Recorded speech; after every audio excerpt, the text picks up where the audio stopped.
Well, welcome to our first ever, although we've had many Sundays like it, but what we're officially calling, Serve Sunday.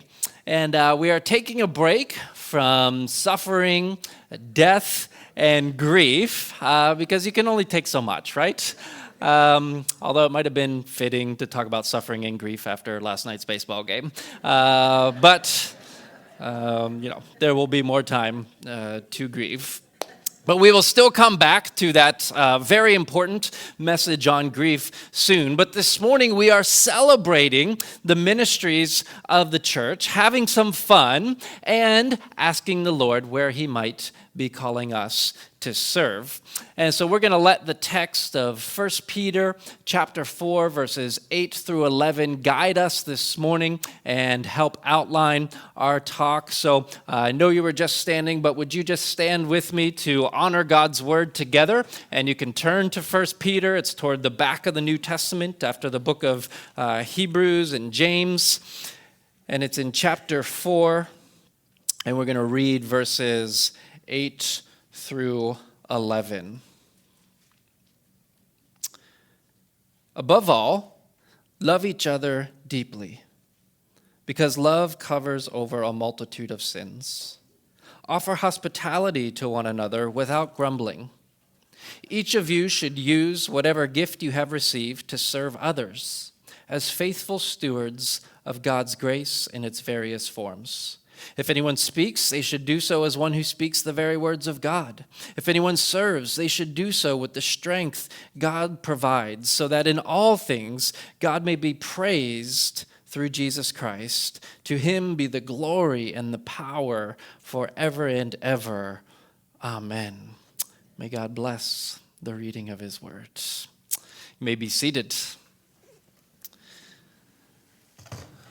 So this morning, I want to talk about four simple yet incredibly profound and challenging applications from this text. And that is very simply to love deeply, to offer hospitality, to use your God-given gifts, and lastly, to do it all for God's glory.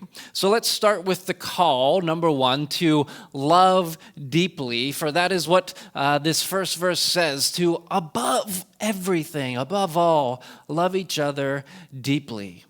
As Christians, what should we mainly be known for? Loving one another. We could say this with quite a degree of confidence because Jesus teaches this exact thing. He says in John chapter 13, 34 and 35, "A new command I give you, love one another. As I have loved you, so you must love one another." It's not optional. "By this, everyone will know that you are my disciples. How? If you love one another." One of the main impressions people should get when they come into this place is, wow, those people really love one another. And how do they see that? How will they know that? Well, through our actions, right? And ideally it goes something like this in this 1 hour window you have on a Sunday. They pull in. And they're greeted by a smiling parking attendant or greeter in the parking lot. And they think, wow, these people love me so much that they're willing to stand out in the cold and in the rain just so I can be greeted. They are then able to find a parking spot because it's been thoughtfully planned out for them. They come to the door, whether it's the front or the back, and they're immediately greeted with a warm smile and a glad you're here today. They're then greeted again by one of our hosts as they come into the lobby. And then they see that people are joyfully serving coffee and hopefully think, wow, those people must have had to get here really early this morning to have coffee ready for me at 10 to 9. And if they're new, perhaps they're even given a welcome pack that was lovingly prepared and put together by a volunteer during the week. And as they look around the space, it hopefully communicates the message that we've been lovingly preparing and waiting for them. Musicians and sound and tech people were here at 7 a.m. so that others can be blessed by the music. And so before the service even begins, before a word is even spoken, they feel loved. They feel cared for, realizing literally dozens and dozens of people have already served them directly or indirectly before they even sit down.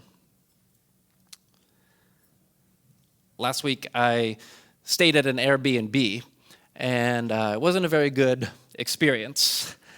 We arrived at night, and it wasn't really well lit, and it wasn't really clear where you park and where your specific unit was, and the entrance or porch was kind of messy and dirty. And so before we even stepped foot inside, I'm kind of thinking, they haven't really put a lot of love or thought into our experience.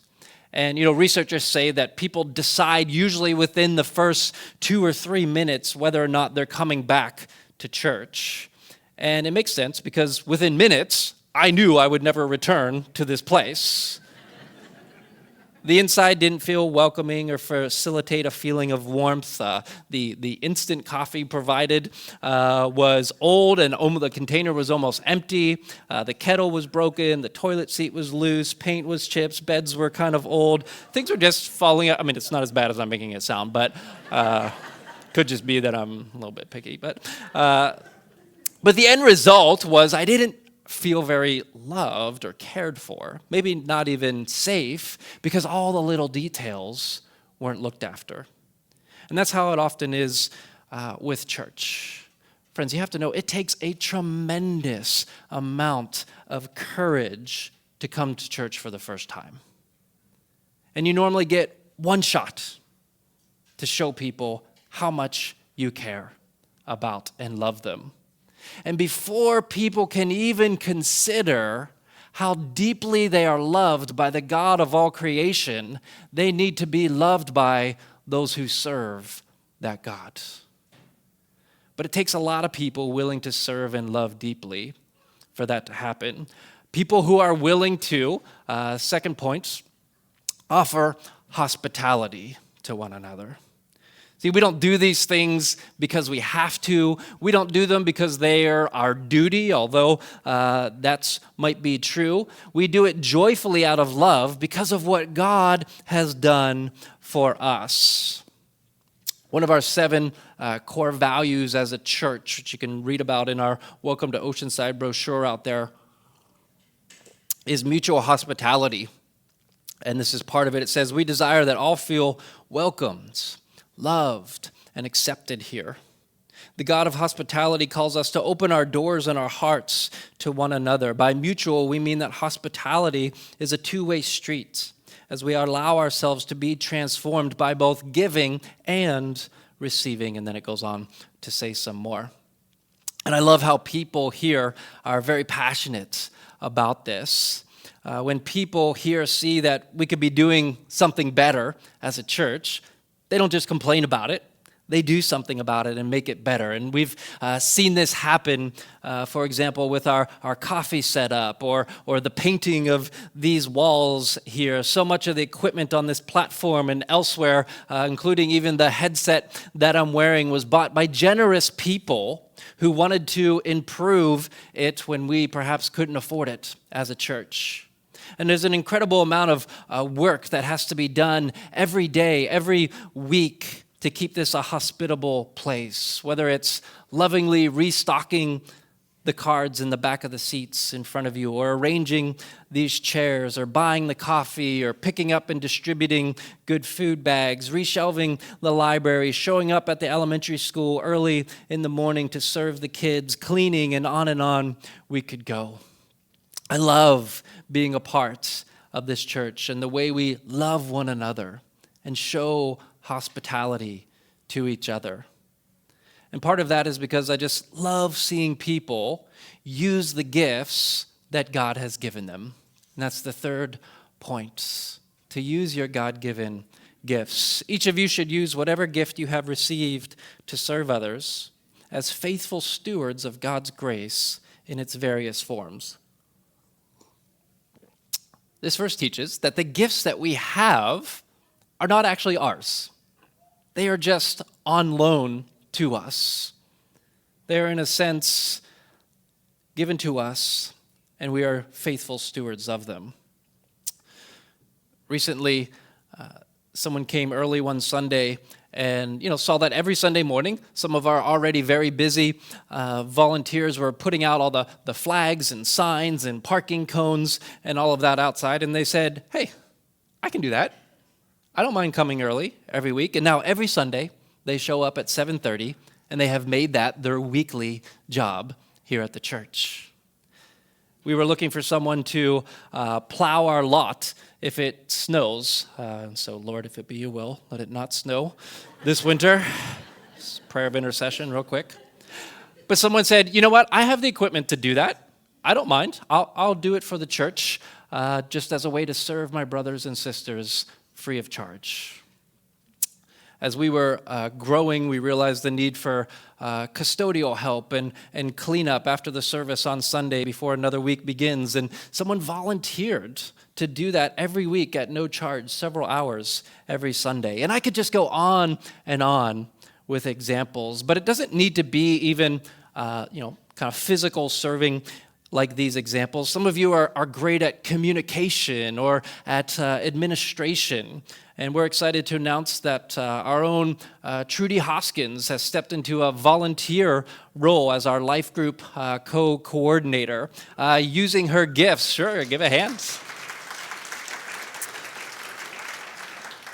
Using her gifts in this area and joining Paul, who also serves in his role as an unpaid ministry volunteer and serving our life groups. And so she joins people such as Jenna Stavroff as our good food coordinator, and Aaron West as our breakfast program coordinator, Harry Foster as our welcome team lead, who are simply non-pastoral members of our congregation who are just perfectly gifted by God for these ministries and using them as God supplies the grace to them. And included in that would be our men's ministry director, Mike Hoskins, and women's ministry director, Chantal Mebbs. And there's many, many others. You are all given unique gifts and abilities to serve.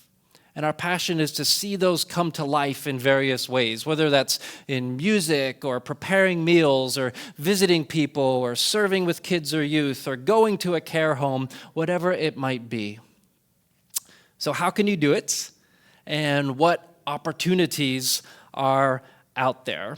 Well, here's just a few of the areas that you can serve in and some encouragements from our hospitality team, specifically of volunteers. Good morning. Welcome to church. Hi. Hi, everyone. Hi. Hello. Hi, I'm Karen. And I'm Brian. I'm Sean. My name is Angela. And I'm Jared. And my name's Noelle. My name is Gerald. We've been coming to Oceanside for about a year. We've been here about 6 years. I've been at Oceanside for about 4 years. Up until March, I had never been to church my whole life. I'm one of the greeters here at church. I think the greeting role is fantastic because it provides a first impression of who we are as a church. We volunteer in the coffee center. We chose coffee because in our past we had a cafe. One of the good things I get to enjoy is just meeting people who've been here maybe for the first time or maybe just that I haven't seen for a while and welcoming them here and saying that we just want them to be part of us. The short conversations are the best, and meeting all of the people that walk in the door. One of the biggest benefits of serving on Sundays is really getting personal and feeling like I'm part of a community. Seeing those people that you see every week, being able to just go, I know what you want, and then have it ready for them and the smile on their face to just brightens their day, just makes mine. I was so nervous to put my name down as a volunteer because not only was church so new to me, but I was new to this community. But I'm so glad that I didn't let my nerves get in my way. Serving coffee on a Sunday morning to all of you is such a gift. I'm part of the parking team. We're just here to make sure that everyone gets into church, parks safely, finds a spot. Our main goal is to make sure we can fit as many people in here as possible, and we need your help. We are both nurses. The church is putting together a medical team of doctors, nurses, firefighters, lifeguards, anyone with first aid training, where we can just be available Sundays to step in if there was ever a medical emergency that came up. If you feel that you had any skills that can contribute to this team, we would love to have a chat with you guys at the back. We would love to see you come and volunteer in the coffee center. It would be a lot of fun. Come see me, say hi, maybe win a prize. We'd like you to join the team because it's great. If you have any questions or reservations, I encourage you to reach out. Sign up to volunteer today.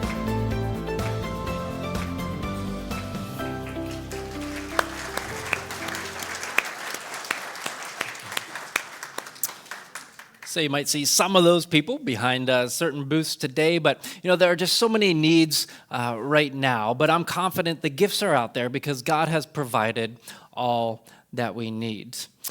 Let me just give you a couple more encouragements of why this is so important now if we are to continue to reach people and disciple people with the message of God's love. So why now? Why would now be a great time to serve? Well, number one, more people. Not a news flash here, but we are growing as a church. Last month, October, saw the most people ever worship with us on Sundays in a non-Easter month. So we averaged almost 375 people each week in October. And just for context, that's over 100 more than just last October. And if you go back 3 Octobers, it's more than double just 3 Octobers ago. So with this growth comes many opportunities as we continue to expand. Consider that, not that long ago, the greeter, host, and coffee person was actually all one position on a Sunday morning. And that's because you could do it all when there was just about 50, 60 people here on a Sunday morning. Now it takes 7 to 8 per service in those areas. And we're trying to expand that actually to include parking lot hosts and more.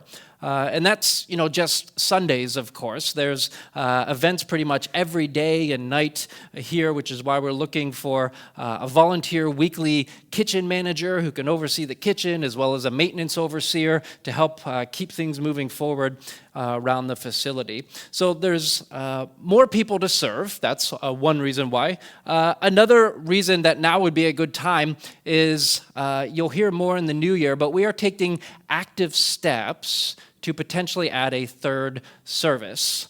It might not be a Sunday morning, by the way, but in order to make more room in these service and expand the options to our community, it will obviously take even more volunteers. And like when we went to 2 services, which wasn't that long ago, adding a third service is going to mean that we need to expand all of our teams, and there'll be more opportunities to serve. So now's a great time to sign up, kind of get trained, and get ready for 2026 and what is ahead. So here's our action steps.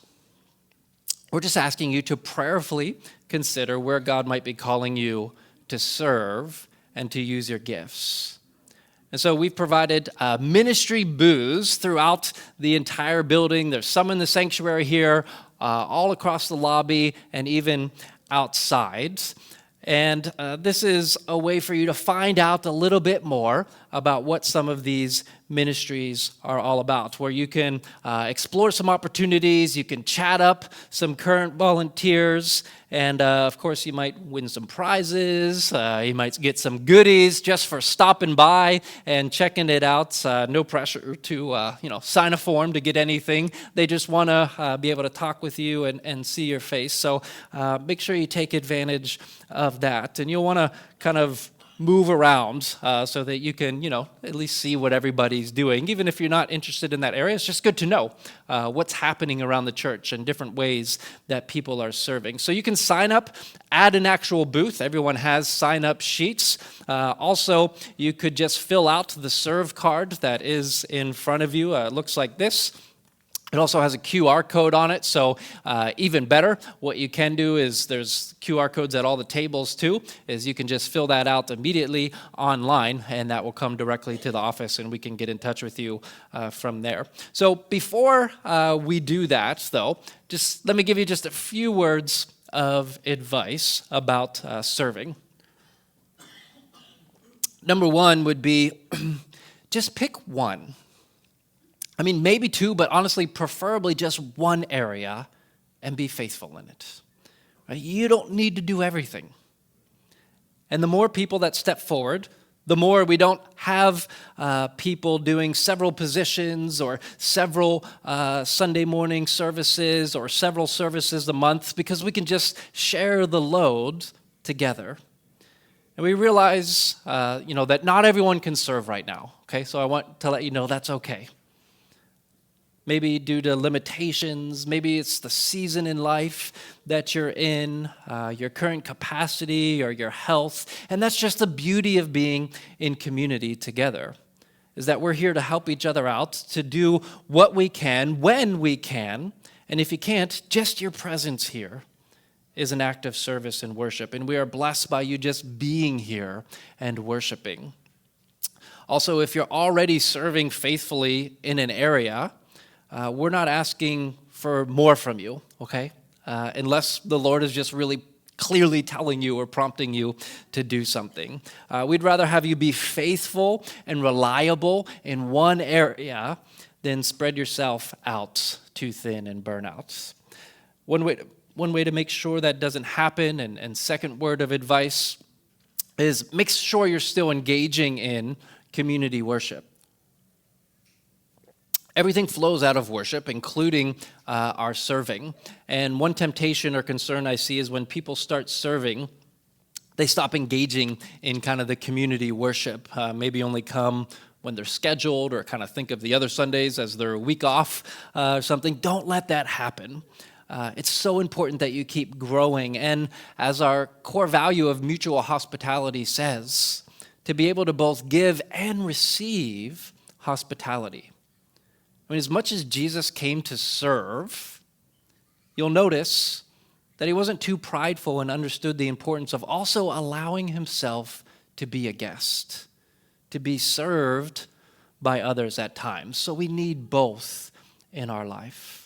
Some people here do this by participating in one service in worship and then the other through serving. So if they know they're at the coffee bar the entire 11 a.m. service, they'll maybe come to the 9. I know maybe if you have kids and stuff, that's not possible. But at the very least, watch online if you're busy serving on a specific Sunday. As we prayed about earlier, millions of Christians risk their lives to worship together on a regular basis. So we want to make sure we embrace our freedom to do so here. So we don't want you to serve every single Sunday because you need to be encouraged and equipped as well. So again, the more of us there are, the easier it becomes to make that happen. Also, just want to let you know you are not signed up for life, so don't be afraid to do it. We actually make our schedules and rosters 4 months at a time, so there's actually always an opportunity to say this next season doesn't work for me or whatever, okay? So we don't just automatically keep you on forever and ever, so you can always reassess.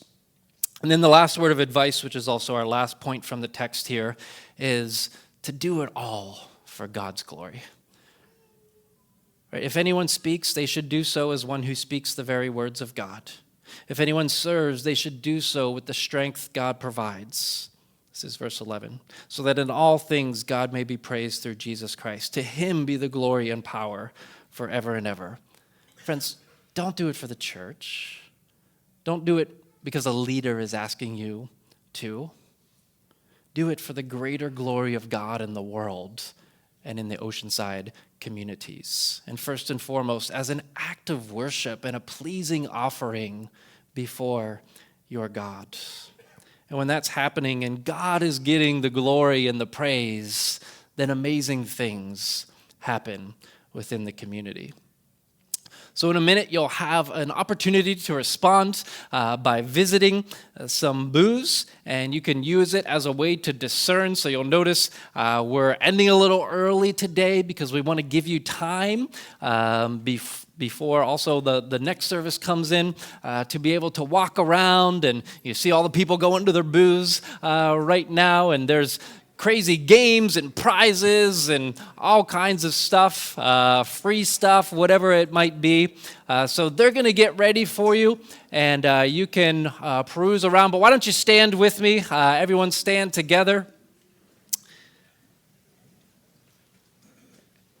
And as you go to those booths, you can go with this benediction and blessing from our text here today. So friends, go and serve with the strength God provides so that God may be praised. And in all we do, may to him be the glory and power forever and ever. Amen. Amen. All right, go have some fun.